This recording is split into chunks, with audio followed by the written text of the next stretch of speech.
Hər kəsə salam, mən Vəliyev Süleyman. Bu gün oyunumun ilk boss döyüşü hissəsini sizinlə bölüşürəm. Hazırsınızsa başlaya bilərik. İlk işim Pinterest-ə keçmək oldu. Məqsədim həm qaranlıq, həm dinamik obrazlar seçmək idi. Burada həqiqətən çox fərqli, canlı dizaynlar var.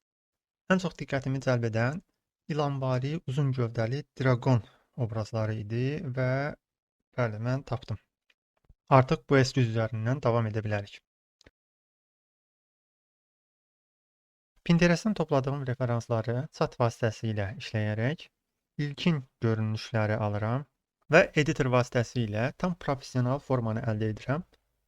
Gövdəni xüsusilə qara tonda saxladım. Bu obraza daha qorxulu bir hava qatır.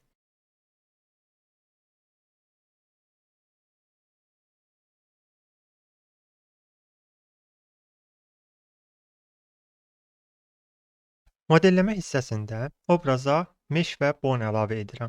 Qıvrımlı formasına görə hər bir bonu bir pətə əlavə etmək ən yaxşı üsuldur.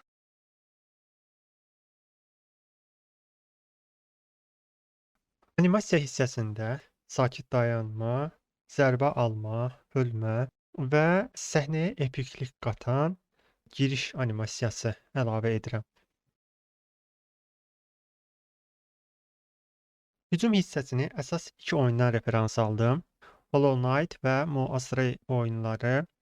Bu oyunlar mənim üçün əsas ilham verici referanslar oldu. Hücum animasiyaları: yer altından qəfil çıxış, divardan divara atılma, uzun alov saçma və alov topları bir nöqtəyə atılaraq hücum etmə. Kombinasiyalar boss döyüşünü həm hərəkətli, həm də gərgin edir. Oyunun ilk boss səhnəsini Unity-də qurarkən məqsədim sadə, funksional və atmosferik bir arena əldə etmək idi. Bu dəfə döyüş məkanı kimi mağara ortamı seçdim. Qaranlıq, sıx, biraz boğucu mühit boss'un xarakterinə çox uyğun gəlir. Səhnə həm təhlükəli görünməli, həm də oyuncuya kifayət qədər hərəkət sahəsi verməli idi. İlk addım tal sistemi oldu.